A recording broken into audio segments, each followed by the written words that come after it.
cukup untuk menetapkan Saudara FB selaku Ketua KPK RI sebagai tersangka.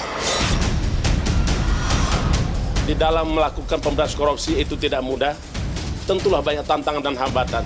Bukan hanya intervensi, bukan hanya tekanan, bahwa musuh bersama kita adalah para koruptor dan juga serangan balik daripada koruptor itu sendiri. Kasus Pak Firly ini bermula dari, kalau saya boleh menyalahkan, ya Pak Jokowi. Karena tone of the top-nya kelihatannya di periode kedua Pak Jokowi itu sangat menurun untuk pemberantasan korupsi. Revisi Undang-Undang KPK dilakukan. Hormati semua proses hukum. Ya.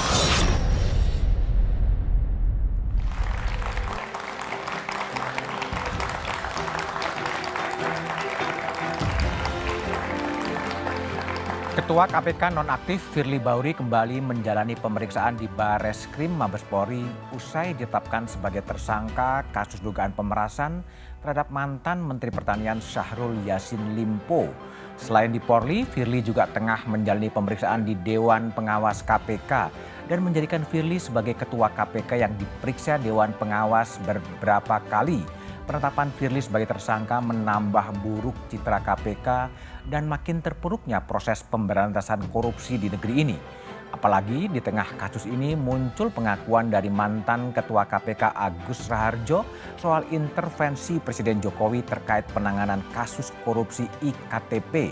Pernyataan Agus memang sudah dibantah Jokowi, namun pemberantasan korupsi saat ini memang dinilai lunglai. Hal ini dikuatkan dengan skor indeks persepsi korupsi Indonesia melorot tajam. Benarkah demikian? Inilah satu meja forum Kotak Pandora kasus Firly Bahuri.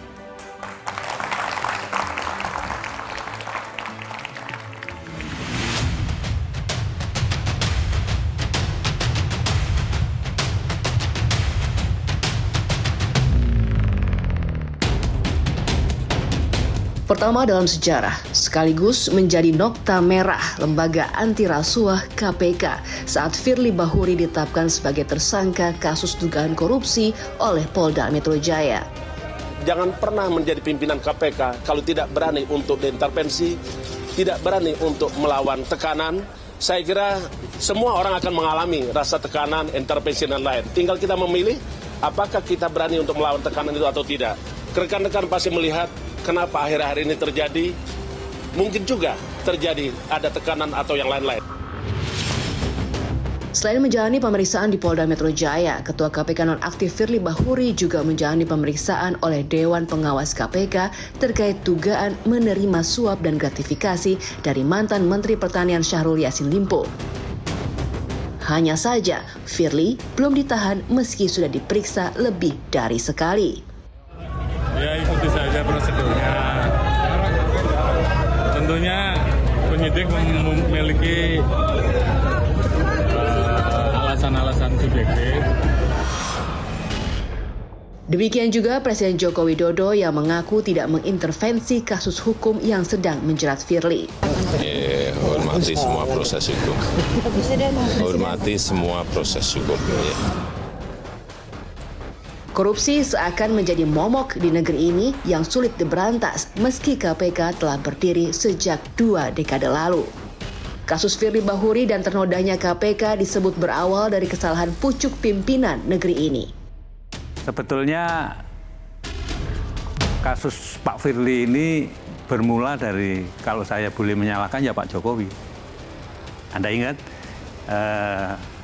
revisi Undang-Undang KPK dilakukan. Selain itu, hingga awal 2023, data Indeks Persepsi Korupsi Indonesia tercatat melorot tajam dan menjadikan Indonesia berada di posisi sepertiga negara terkorup di dunia dan jauh di bawah negara-negara di Asia Tenggara. Jauh gitu dari 38 ke 34 gitu. Ini sebenarnya sudah menggambarkan bagaimana situasi pemberantasan korupsi di Indonesia gitu ya.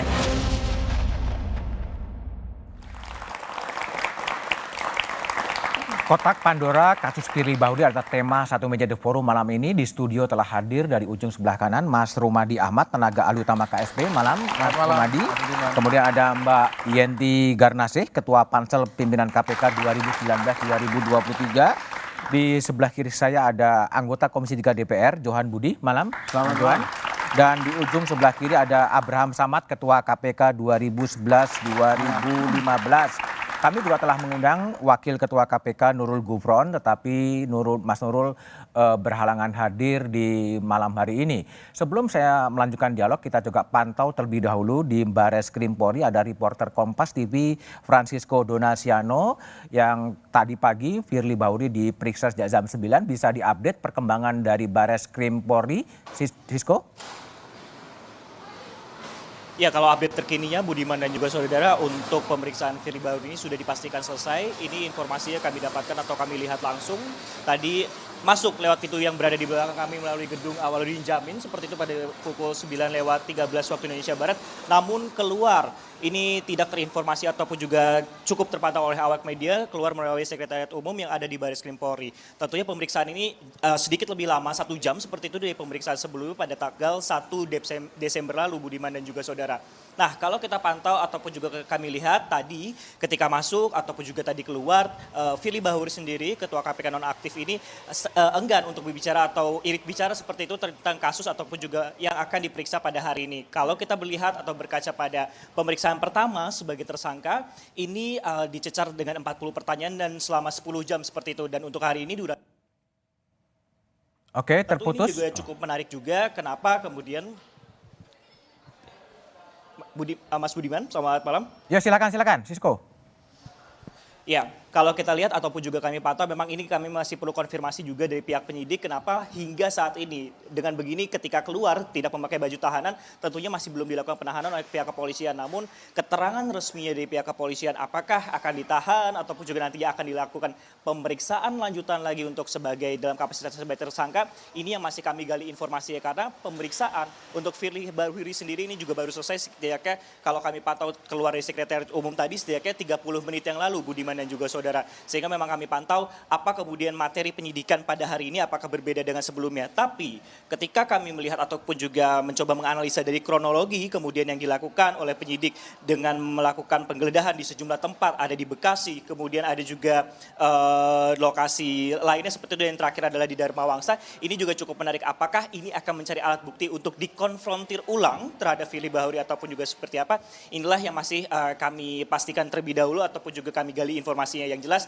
pada malam hari ini ketika kondisinya keluar seperti itu, ini tidak dilakukan penahanan pada malam hari ini. Budiman. Oke, baik, Francisco Donasiano dari Bareskrim Polri. Abraham Samad, pimpinan KPK 2011-2015, sudah 2 kali diperiksa di Bareskrim, tetapi belum juga ada kejelasan soal soal bagaimana kelanjutan dari kasus Firly Bahuri. Apa yang Anda lihat dari kasus itu? Sepertinya ada tarik-menarik ya. Tarik-menarik? Ya, karena kalau saya lihat masalah alat bukti pasti sudah cukup. Karena yang bersangkutan sudah ditetapkan sebagai tersangka. Karena kalau di dalam KUHP, kalau sudah 2 alat bukti orang itu sudah bisa ditetapkan tersangka. Tapi yang saya ingin jelaskan bahwa sebenarnya kalau kita menghargai namanya equality before the law, maka Firly bukan sekedar ditahan, tapi dijemput di rumahnya ditangkap. Baru itu terjadi yang namanya equality before the law. Kenapa saya katakan equality dengan siapa? Sama Pak Sahrul. Kenapa saya katakan equality before the law Pak Sahrul? Kasus Sahrul itu sama Firly punya hubungan. Beda misalnya kalau Pak Sahrul kasusnya tersendiri, Firly tersendiri. Tapi lihat perlakuan hukum terhadap Sahrul itu kan beda. Sahrul ketika itu dipanggil bahwa besok akan diperiksa jam 10 pagi, malamnya sudah dijemput, ditangkap. Dan itu memang dibolehkan oleh Kitab Undang-Undang Hukum Acara Pidana kita, memang dibolehkan. Oleh karena itu menurut saya seharusnya polisi juga melakukan itu. Harus menangkap Firly, membawa ke penyidik, kemudian setelah diperiksa ditahan. Harusnya dia lakukan begitu. Anda bilang tarik-menarik, apa sebenarnya yang tarik-menarik itu? Saya lihat mungkin ada sesuatu ya yang kita sulit pahami. Saya juga masih menganalisa apa sih sebenarnya yang terjadi ini ya. Sehingga kayaknya agak berat banget ini polisi untuk melakukan penahanan terhadap Firly ya. Padahal kalau kita lihat sudah beberapa tempat dilakukan penggeledahan, penyitaan dan lain-lain sebagainya. Atau mungkin saja kalau kita berpikiran positif, Mas Budiman, jangan-jangan misalnya penyidik ini kan ada waktu ya, 120 hari. Saya khawatir dia memprediksi bahwa dia belum bisa menyelesaikan pemberkasan ya. Pemberkasan dalam tempo 120 hari. Karena kalau seseorang sudah ditahan dan kita tidak bisa menyelesaikan pemberkasannya dalam tempo 120 hari, kemudian kita limpahkan ke penuntut umum, maka orang itu bisa lepas demi hukum kembali. Baik. Mungkin itu kalau kita pikiran positifnya. Baik, Johan Budi, jadi di Komisi 3 dan juga pernah berada di dalam KPK. Apa yang Anda baca ya soal Firly 2 kali di Barreskrim tapi kemudian juga pulang. Ini betul ada tarik menarik Anda sesuai dengan analisa Abraham Samad? Ini menyidik di KPK itu agak berbeda dengan menyidik di kepolisian. Apalagi ketika KPK mereview pada Undang-Undang Nomor 30 Tahun 2002 sebelum Undang-Undang 19 2019 yang baru ya. Jadi di KPK dulu nggak bisa SP3 sehingga ketika orang ditetapkan sebagai tersangka, ini Pak Abraham kan mantan ketua juga waktu itu. Maka begitu diumumkan kalau di KPK biasanya ditahan langsung. Kalau di kepolisian? Kalau di kepolisian karena dia bisa SP3, kadang-kadang di proses penyidikan itu bisa juga dia tidak ditahan gitu.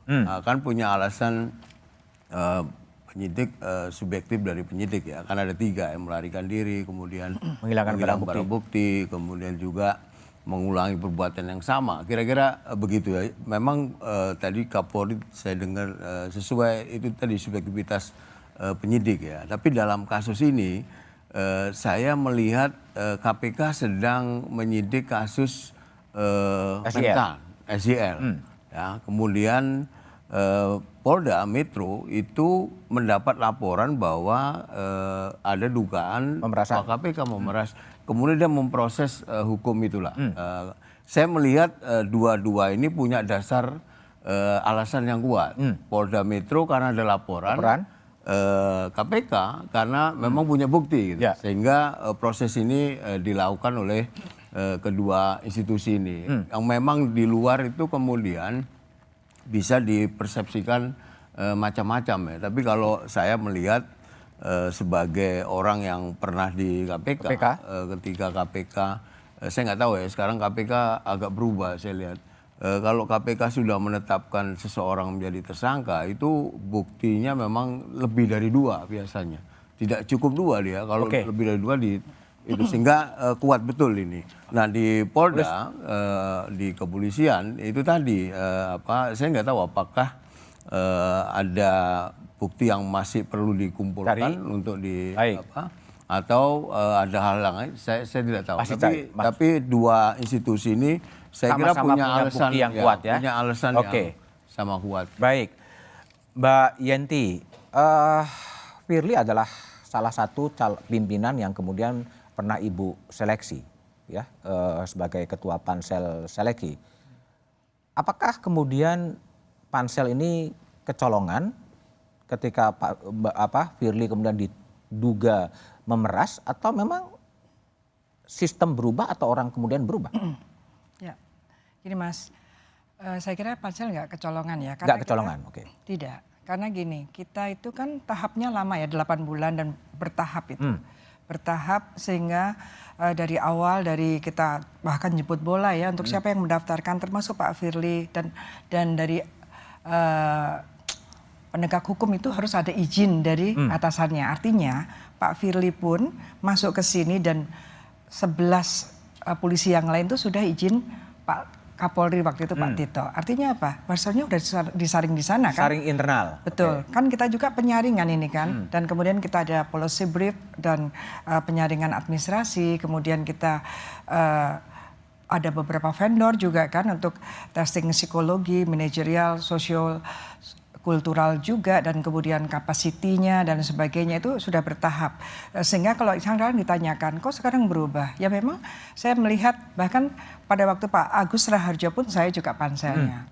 Ya memang kita tidak bisa menjamin bahwa pada waktu itu terutama berkaitan dengan integrity misalnya, itu waktu itu pada saat itu sampai saat kita kita serahkan kepada presiden kemudian kepada DPR, ya memang nilainya tuh masuk ke 20 ya, kemudian kita serahkan 10. Nggak ada masalah, tiap tahap itu nggak ada masalah. Dan masih ada waktu itu masih ada 3 atau 4 polisi, sehingga tinggal 1 polisi kan. Itu semua saya kira seperti yang sudah disampaikan, nilainya memang masuk terus di antara sampai pada akhirnya 20 dan kemudian kita wawancara. Nggak ada. Dan berkaitan dengan ini tadi ya, kan saya juga bingung juga ya. Katanya Pak Firly itu disangkakan memeras. Saya agak bingung juga, orang memeras kok mentersangkakan gitu ya. Kayak nggak match gitu, saya sebagai akademisi. Gimana nggak memeras? Ini kan, nggak match.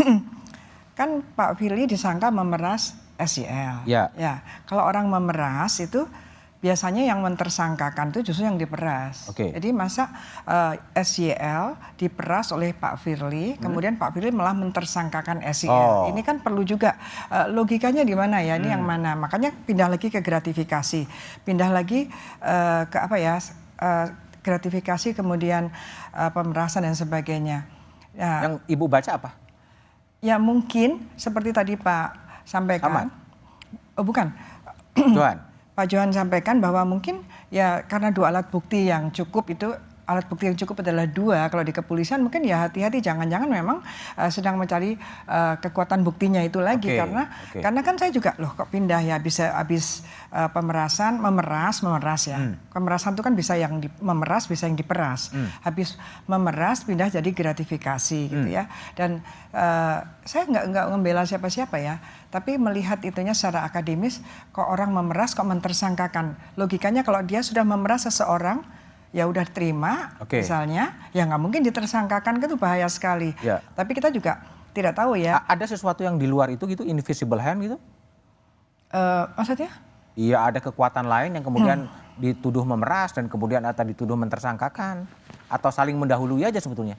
Iya, kalau memeras saya juga Pak Abraham Samad ya, memang kayaknya tidak equal ya, karena tentang Pak Mentan itu udah agak lama itu kan dugaan-dugaannya. Jadi KPK lebih firm menurut saya. Ini masalahnya adalah karena orang pidana itu, masalah pidana betul-betul berkaitan dengan unsur yang bisa dipenuhi dengan alat bukti yang ada, bukti yang sudah terkumpul. Ini berkaitan dengan, kalau saya sih melihatnya hanya ya mungkin belum terlalu kuat, dan itu nanti khawatir ya kalau misalnya kemudian ditahan, buktinya belum cukup juga akan berbahaya. Berbahaya. Iya. Baik, Mas Rumadi, saya ingin tanya dalam perspektif istana ya. Ini kan ketua KPK kemudian dituduh memeras atau menerima gratifikasi atau dituduh juga melakukan korupsi. Itu perspektif istana seperti apa? Tapi jawabannya setelah jeda berikut ini saja.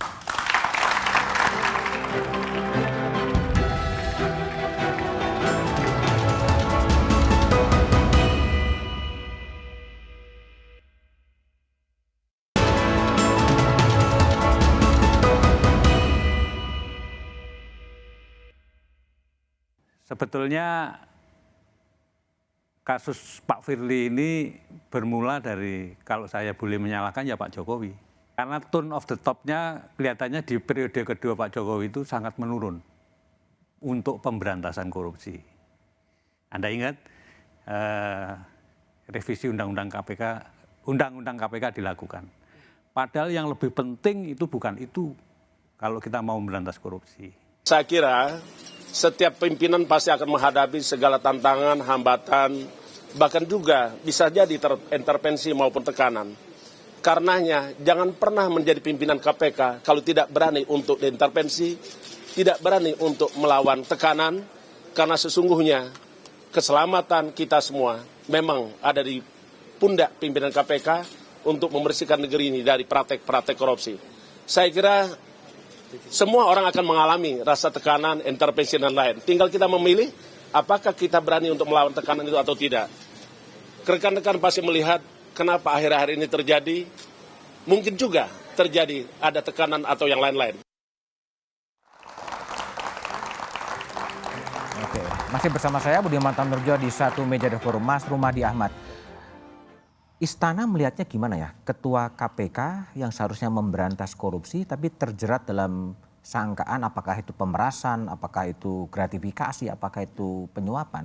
Apa analisis dari KSP itu sendiri? Ya, terus terang ini memang situasi yang cukup berat Mas Budiman. Dalam situasi seperti sekarang ini di mana pemerintah sedang giat-giatnya untuk melakukan pencegahan dan penindakan korupsi, tetapi ada situasi seperti ini. Bahkan sebenarnya kan kita berharap bahwa KPK itu memang menjadi ujung tombak baik pencegahan maupun penindakan korupsi. Tapi begitu ada kasus ini memang menjadi pukulan yang sangat berat bagi kami. Tapi di sisi yang lain ini juga bisa kita jadikan sebagai hal yang menunjukkan kepada masyarakat bahwa siapapun yang melakukan tindak pidana korupsi, termasuk pimpinan KPK sekalipun, ini memang harus dilakukan tindakan hukum. Dan saya kira apa yang kita saksikan sekarang ini dengan Pak Firly dijadikan sebagai tersangka dan kita mengetahui, kita bisa memantau prosesnya seperti apa, ini menunjukkan bahwa memang pemberantasan korupsi termasuk penindakan korupsi dilakukan tanpa pandang bulu. Jadi ini memang bisa kita lihat dari dua sisi. Di satu sisi memang sebuah pukulan, tetapi di sisi yang lain kita ingin menunjukkan kepada masyarakat bahwa aparat penegak hukum siapapun itu termasuk pimpinan KPK kalau dia melakukan tindakan-tindakan yang menyimpang dari prinsip-prinsip penyelenggaraan negara yang bersih, memang harus dilakukan tindakan gitu. Tapi kalau tadi menanggapi Pak Agus Raharjo mengatakan pelemahan KPK ini sistematis dengan revisi undang-undang, KSP meresponnya gimana? Ya, saya tidak mau masuk terlalu jauh ya ke isu itu karena bagaimanapun ini situasinya sudah terjadi, misalnya termasuk revisi undang-undang KPK, ini prosesnya bukan semata-mata di pemerintah tetapi ini di DPR. Jadi ini bukan semata-mata persoalan eksekutif, tapi revisi undang-undang KPK adalah langkah yang diambil baik eksekutif maupun legislatif. Baik. Abraham Samad, tadi Pak Firly mengatakan bahwa siapapun akan diintervensi, siapapun akan ditekan. Anda pernah diintervensi atau ditekan atau diteror? Kalau intervensi dari penguasa nggak pernah. Tapi kalau teror itu kan sampai akhir kita selesai menjabat itu masih diteror. 2016 saya udah selesai masih diteror kan. Tapi kalau intervensi saya nggak pernah alami. Saya nggak tahu kalau penyidik ya, tapi kelihatannya juga enggak. Karena kan biasanya kalau mereka diintervensi pasti memberitahu kepada pimpinannya. Yang banyak di zaman saya itu diteror. Bahkan pernah sebelum saya masuk, 1 minggu sebelum saya masuk, ada penyidik yang ditabrak patah kakinya tuh. Ketika dibalik ke rumahnya kan. Jadi kejadian teror seperti novel itu banyak dialami penyidik-penyidik KPK. Dan menurut saya itu yang paling banyak terjadi daripada intervensi. Oleh karena itu menarik sebenarnya apa yang disampaikan Pak Agus kalau menurut saya. Sebenarnya apa yang disampaikan Pak Agus bagus kita tanyakan Ibu Yenti. Apakah ketika memilih pimpinan KPK, pansel itu dapat intervensi? Kenapa saya katakan ini perlu? Karena menurut saya kalau tadi Ibu Yenti menyatakan bahwa skor mereka itu terpenuhi secara intelektual, yes. Tapi kan penilaian bukan di situ. Pertama, KPK sudah memberikan 1 dokumen kepada pansel dan kepada DPR tentang pelanggaran etik yang dilakukan Firly ketika dia menjabat jadi deputi. Jadi itu firm. Sehingga sebenarnya kalau bukti itu ada, beda kalau misalnya sekedar ucapan tidak ada bukti, itu fitnah. Tapi ini semua dilengkapi dengan bukti tapi toh masih diloloskan. Oleh karena itu perlu kita tanya. Mbak Yanti silakan. Apakah memang yang diintervensi panselnya sebetulnya? Tidak, pansel nggak diintervensi. Pansel itu kan kepanjang tanganan presiden. Kita setiap tahapan itu diketahui oleh presiden melalui Mensesnek, itu udah pasti kan. Karena kita memang kalaupun ya kita misalnya dapat 20, presiden nggak setuju juga boleh kok itu kan misalnya gitu. Jadi di situ clear ya bahwa itu kita hanya kepanjang tanganan presiden dan itu adalah suatu instrumen untuk menjaring dari yang pertama dulu 600, yang belakangan 360. Itu ya, dari itu kemudian kita harus mencapai angka 10 orang. Nah, di situ nggak ada intervensi sama sekali. Kalau dokumen yang katakan pelanggarannya Firly? Jadi waktu itu kan kita minta data dari semua penegak hukum yang kita datang itu, kita minta data semua. Itu tidak diberikan pada waktu itu. Tidak diberikan? Tidak waktu itu. Diberikannya pada waktu sudah selesai, kemudian terlambat? Iya, kita minta, kita dapat sendiri juga. Masukan-masukan kan tidak hanya dari KPK, bahkan ada yang kita bisa bikin open gitu ya, siapapun boleh menyampaikan. Dan kita sudah klarifikasi pada waktu itu tentang masalah etis itu. Kemudian setelah selesai siapa yang mau ngasih masukan lagi, sudah selesai. Begitu sudah selesai, kemudian dari KPK minta memberikan surat rahasia kalau nggak salah gitu, masukan rahasia tapi sudah diserahkan oleh wartawan. Loh, rahasia kok di wartawan kan, tapi kita udah selesai pada waktu prosedur itu. juga. Ya iyalah kan kalau nyakisnya. Dan lagi waktu itu Pak Agus Raharjo minta kita yang datang, padahal yang lain itu kan datang ke sini gitu ya. Nah itu juga dan sudah waktunya selesai dan sebelumnya nggak ada lagi gitu. Jadi kita kan nggak mungkin juga diintervensi terus harus mundur gara-gara itu. Nah kemudian kita jalan, saya kira sampai selesai kita tuh kan bersembilan juga. Itu dari kalangan yang berbeda. Pemikirannya berbeda, pandangannya juga berbeda, dan ada juga dari masyarakat sipilnya juga kan di sana ada 3 orang itu di sana. Jadi saya kira tidak diintervensi. Tidak diintervensi. Iya tidak. Baik, Johan Budi. Jadi kalau respon sekarang rame kan bahwa KPK itu rentan intervensi. Kalau tadi Mas Agus Raharjo kan mengatakan ya Pak Jokowi kadang-kadang juga mengintervensi. Selama masa Anda menjadi pimpinan KPK pernah juga terjadi intervensi dari kekuasaan? Saya menggantikan Pak Abraham sama Pak Bambang. Waktu itu karena tersangka kemudian saya ditunjuk sebagai PLT. Bulan Februari kalau nggak salah.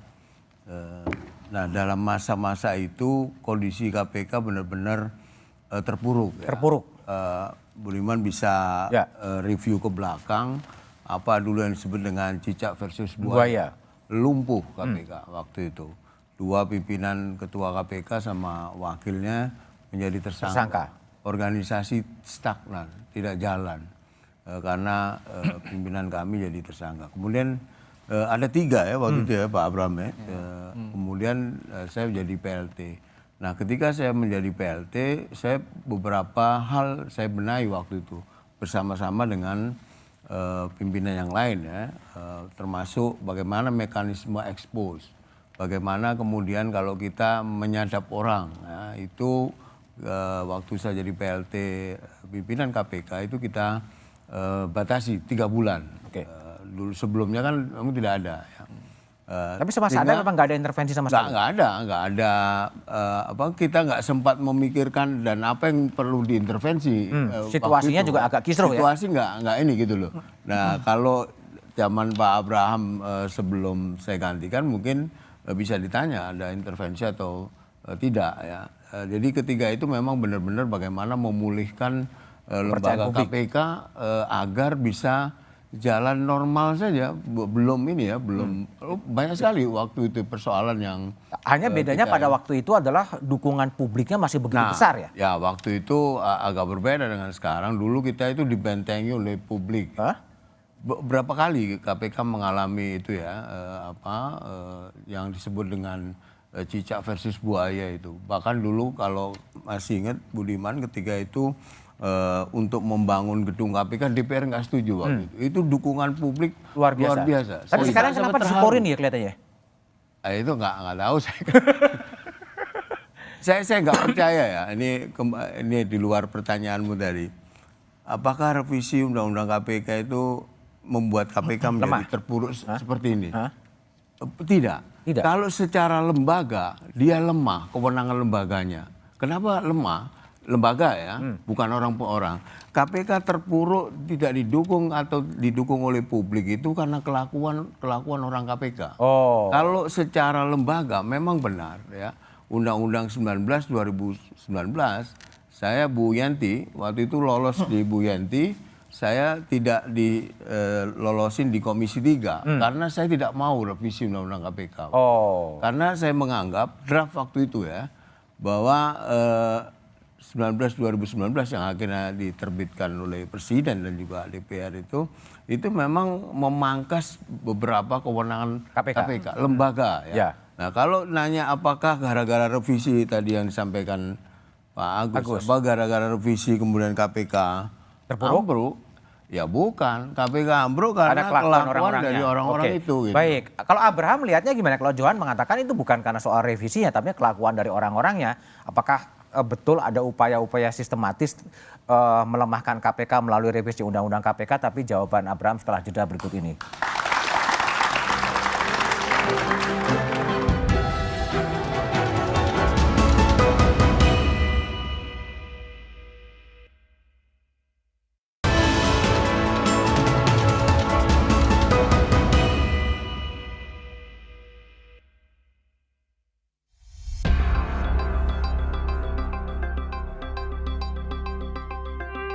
Oleh karena itu kita bilang kalau mau berantas korupsi atau mau ini jangan hanya karena momen politik. Tidak momen politik juga berantas sampai di bawah. Supaya kota masyarakat tahu bahwa betul-betul ini pemerintahan punya kinerja. Untuk masalah pemberantasan korupsi masih kurang juga. Karena buktinya aja seperti yang saat ini aja. Kepalanya daripada KPK sendiri malah bisa berbuat korupsi dia. Apalagi yang di bawahannya. Pemberantasan korupsi di Indonesia sebenarnya sudah bagus. Cuman ada kasus-kasus korupsi di Indonesia pelakunya yang sudah tertangkap, tapi banyak lagi masih ada lagi yang pelakunya masih masih bebas. Kasus pemberantasan korupsi yang sudah ditangani oleh KPK menurut saya sudah cukup bagus sejauh ini ya, di mana ada beberapa kasus yang menjerat beberapa pejabat juga yang sudah diungkap KPK. Saya pun nggak mau tahu masalah itu sebenarnya, Di. Kan kita ini kan orang jualan-jualan kue kayak gini kan maunya kita dapat untung bersih sedikit, bisa bawa pulang untuk anak, halal kan. Tapi ya terserah lah kalau kayak itu kejadiannya, ya negara ini ya seperti ini terusan nasib kita. Ya itulah suara warga soal pemberantasan korupsi. Ada yang nggak mikir, yang penting jualannya laku keras dan laris lah kira-kira gitu. Abraham Samad, saya ingin tanya ya, kalau kembali ke dalam kasus Firly dan juga pernyataan terbuka dari Agus Raharjo, apakah memang situasi ini agak tersendat karena memang ada tarik menarik atau saling kunci di antara aparat-aparat penegak hukum dalam konteks Firly Bahuri ini? Pertama kalau kita mau lihat ya, kalau kita flashback ke belakang, inilah era paling bobrok pimpinan KPK. Kenapa saya katakan paling bobrok? Kita bisa lihat ada Lili, fakta bukan fitnah.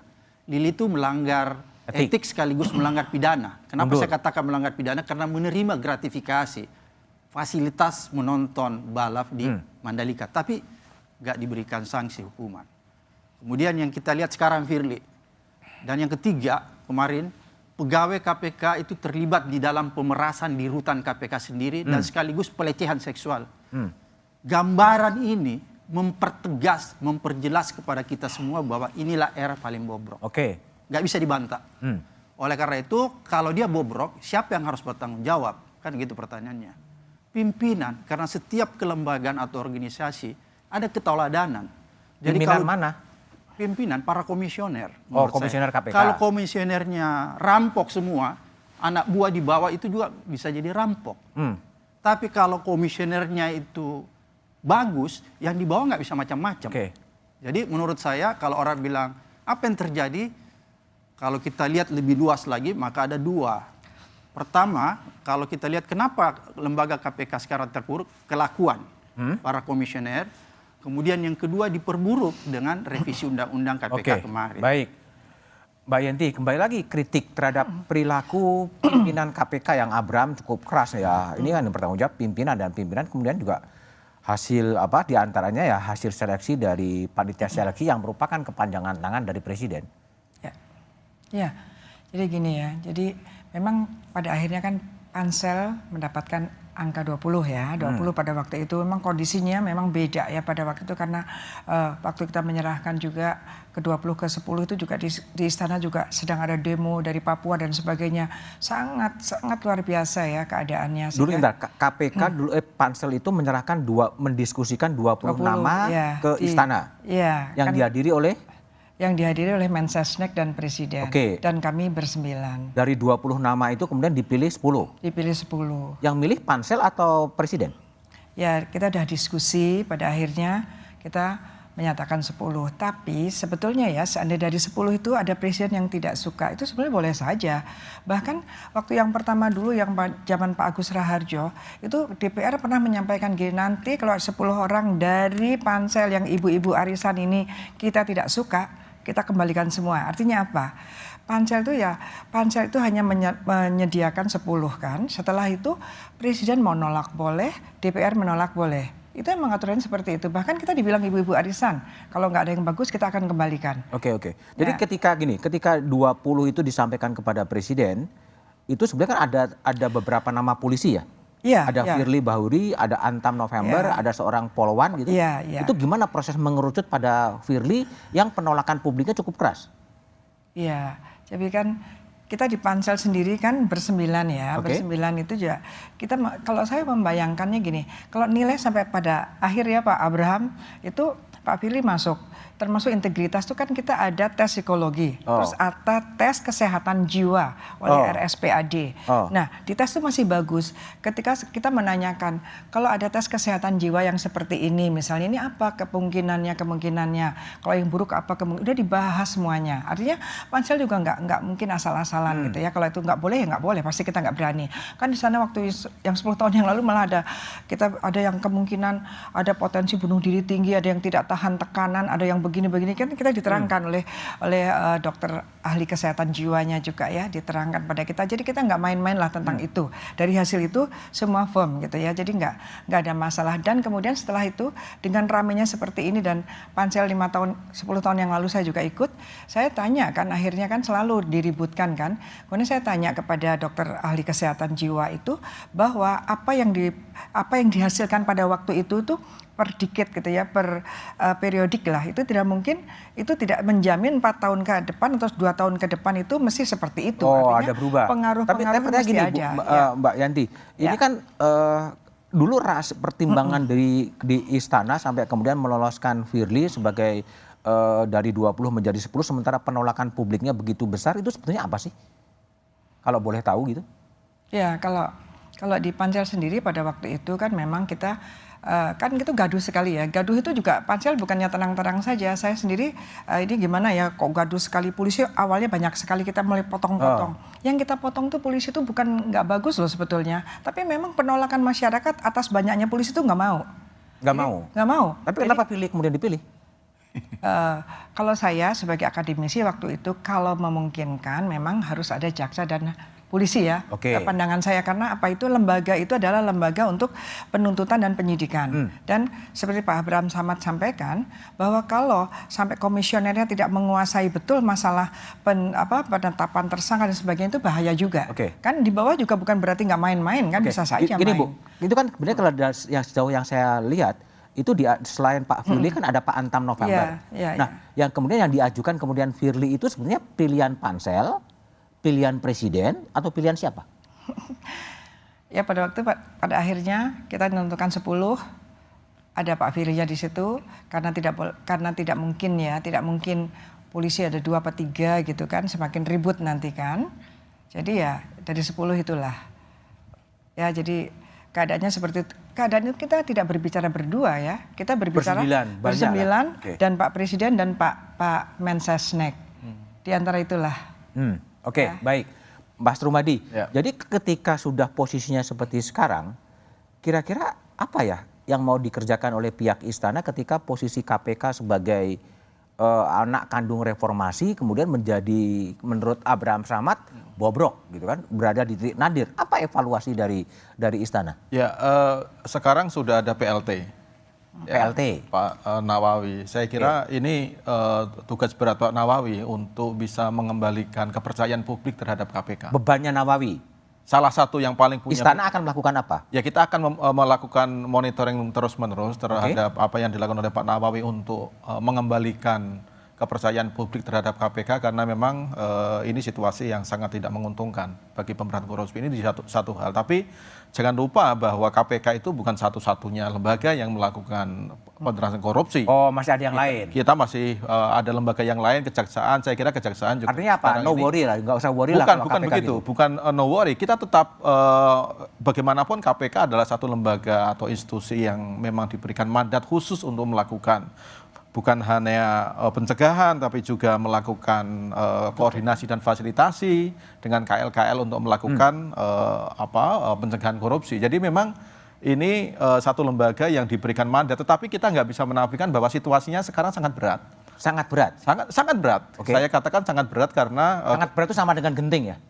Kepercayaan publik terutama, Mas. Saya kira ini situasi yang memang harus kita hadapi, dan dengan ditunjuknya Pak Nawawi sebagai PLT, ini Pak Nawawi punya tanggung jawab yang sangat berat untuk mengembalikan kepercayaan publik bahwa KPK memang lembaga yang bisa dipercaya. Oke. Dan waktunya tidak terlalu lama, kira-kira hanya 1 tahun sehingga. Tahun karena diperpanjang MK ya? Iya, karena ada perpanjangan putusan MK itu sehingga Pak Nawawi tidak punya waktu yang terlalu banyak. Tapi kita melihat langkah-langkah yang diambil oleh Pak Nawawi sekarang ini kita monitoring terus-menerus apakah Pak Nawawi mengambil langkah-langkah yang signifikan untuk mengembalikan merecovery KPK atau tidak. Karena sekarang terus terang terjadi demoralisasi saya kira.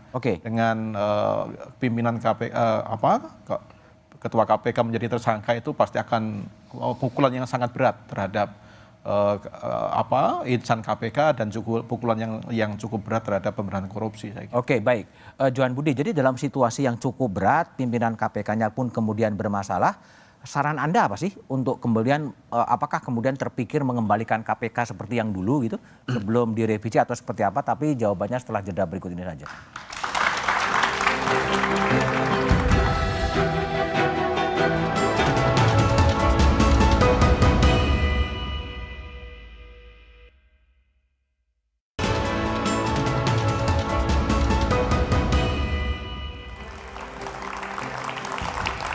Masih bersama saya Budiman Tanrujo di Satu Meja The Forum. Johan Budi, kepercayaan publiknya lagi turun, pimpinannya bermasalah. Apa saran Anda untuk mengembalikan KPK dan juga pemberantasan korupsi di negeri ini?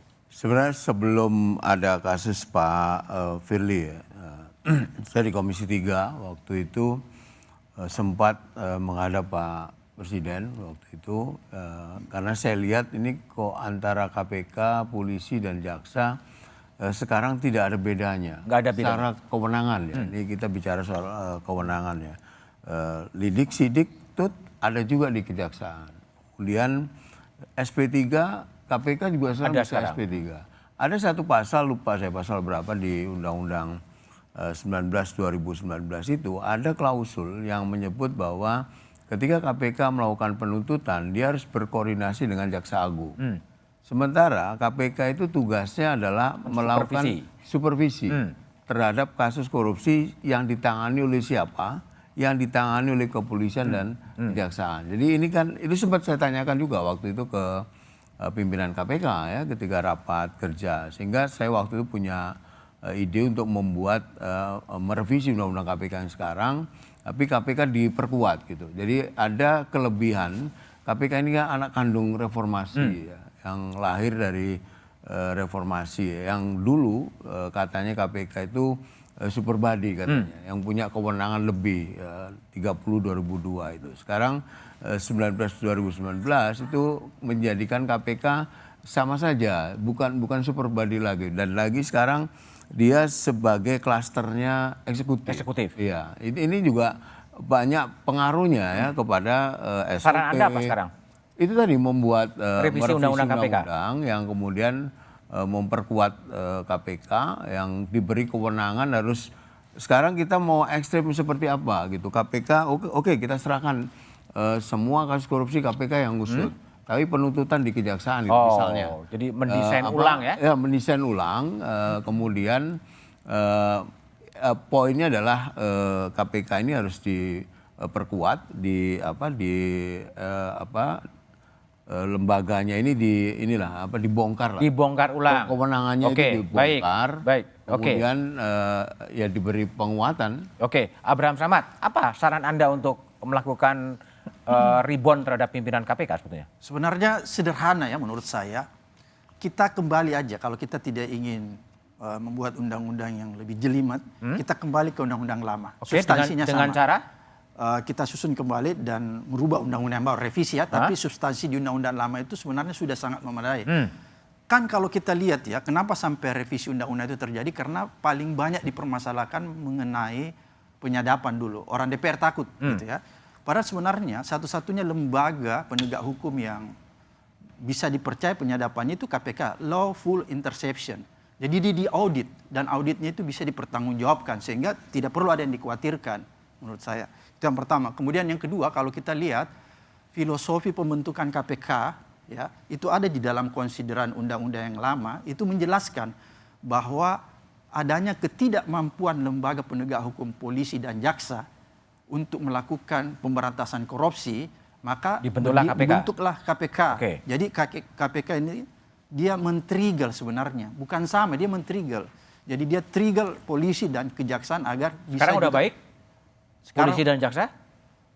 Belum juga. Belum juga. Jadi masih dibutuhkan KPK. Dan satu, tidak ada satupun di dalam klausul undang-undang yang menyatakan KPK ad hoc. Jadi ini orang banyak salah, orang pikir KPK itu ad hoc ketika polisi jaksa sudah bagus jadi bubar. Enggak, di negara-negara lain. Baik. Ini Pak Johan ini ikut dulu dengan saya, kita terima penghargaan di Filipina ya, Ramon Magsaysay. Pada saat itu KPK sangat diakui di Asia ya, sehingga kita dapat penghargaan Ramon Magsaysay sebagai lembaga yang dianggap independen. Dia terlepas dari eksekutif, legislatif maupun Baik, yudikatif. Mbak Yanti, kalau Mbak Yanti lihat apa saran Mbak Yanti untuk kembali KPK menemukan kembali kepada kitohnya lah sebagai lembaga super body yang bisa memberantas korupsi? Ya sekarang kalau undang-undang itu kan lama ya. Ya sekarang yang ada sekarang ini ya harus diperkuat. Saya lihat kemarin kan begitu Pak Firly jadi tersangka juga kemudian banyak tersangka-tersangka yang baru ya. Karena ternyata beberapa itu sudah diselidik sejak 2020. Nah ini kenapa tertahan waktu itu kan harus dievaluasi. Ada apa sih sebetulnya? KPK sekarang dengan Pak Pamulango ini harus betul-betul melihat kasus-kasus yang kenapa tidak bisa selama ini tertahan dan sebagainya. Itu di dalam KPK sendiri sekarang dilihat, dilakukan apa yang sudah ada bukti-buktinya. Kita tidak mungkin kita menunggu undang-undang baru, sementara koruptornya seneng dong. Mungkin perpu dibuat. Nggak tahu juga ya. Tapi yang jelas gini, kita jangan sampai menunda kalau ada koruptor-koruptor yang memang harus segera ditangani. Dan sudah banyak yang sudah ada dan akan ada itu sudah banyak sekali. Jadi kita jangan menunda. Kalau kita menunda dengan bertanya apakah ini perlu diperbaiki dan sebagainya atau kita evaluasi kewenangan KPK karena KPK yang diacu dulu diacu adalah Hong Kong pun memang kewenangannya tidak seperti ini ya, hanya penyidikan saja. Jadi macam-macam alasannya, negara itu sendiri yang tahu bahwa KPK-nya memerlukan seperti apa. Bagaimana kejaksaannya sekarang, polisi Indonesia seperti apa. Saya kira itu harus dievaluasi ke dalam. Istana harus ngapain? Istana harus memikirkan itu semua. Memikirkan dan mengevaluasi. Memikirkan dan mengevaluasi. Bertindak lah. Langsung bertindak ya. Dan dilihat betul gitu ya antara tiga lembaga yang ada ini, apalagi kan masa kepemimpinan ini kan tinggal sedikit, kalau bisa ya diselesaikan semua gitu kan. Oke, baik. Mas Rumadi, Istana gimana? Apakah terpikir kemudian membuat sebuah, karena situasinya tadi kan agak genting dalam bahasa saja ya, mungkin beda dengan itu, menerbitkan perpu mengembalikan KPK kepada versi orinya gitu? Belum. Istana belum berpikir sampai sejauh itu ya. Kita memang sekarang ini masih dalam tahap untuk memastikan apakah dalam waktu dekat ini ada recovery kepercayaan publik atau tidak. Gitu. Jadi memang secara internal saya kira KPK juga perlu bahasa agamanya itu muhasabah lah. Melakukan introspeksi mengapa misalnya dukungan publik bisa seperti ini padahal dulu KPK itu didukung publik luar biasa. Saya kira memang harus ada refleksi pada aspek itu. Itu yang pertama, Mas. Kemudian yang kedua, saya kira kalau kita memang mau memperkuat, mempercepat penanganan korupsi, saya kira ada undang-undang RU lain yang juga perlu kita percepat, misalnya RU perampasan aset misalnya yang mentok di DPR. Masih mentok di DPR. Sejak bulan Mei Presiden sudah berkirim surpres ke DPR, tapi sampai sekarang belum ada tindak lanjutnya seperti apa. Saya kira memang semua komponen baik eksekutif kemudian legislatif termasuk yudikatif saya kira memang harus bekerja sama-sama karena pencegahan korupsi, pemberantasan korupsi itu bukan semata-mata eksekutif, itu beyond eksekutif. Jadi beyond eksekutif. Jadi semua komponen saya kira memang harus bahu-membahu dengan niat baik untuk bagaimana negara ini bisa bersih dari korupsi. Jadi bukan hanya sekedar sama-sama bekerja, tapi bekerja sama untuk memberantas korupsi. Oke, Mas Rumadi, Mbak Yanti, Johan dan Abraham Samad telah bergabung di satu meja The Forum. KPK sebagai amanah reformasi telah ambruk. Dia dikerdilkan elit politik negeri. Dan kini anak negeri sedang menyaksikan bagaimana KPK sedang dihancurkan oleh pimpinannya sendiri. Tak tampak lagi pembelaan terhadap KPK. Pemberantasan korupsi sedang memasuki masa kegelapan. Dalam situasi negeri darurat korupsi, eksistensi KPK justru harus kembalikan ke jati dirinya. Sebagai lembaga mandiri, independen dan bukan bagian dari kekuasaan eksekutif. Butuh keberanian politik luar biasa dari masyarakat sipil saat kekuatan politik sibuk dengan kepentingan dirinya sendiri. Demikian Satu Meja The Forum malam ini. Tetap saksikan Kompas TV untuk mengupdate informasi terkini seputar pemilu independen terpercaya. Sampai jumpa pekan depan. Selamat malam dan terima kasih.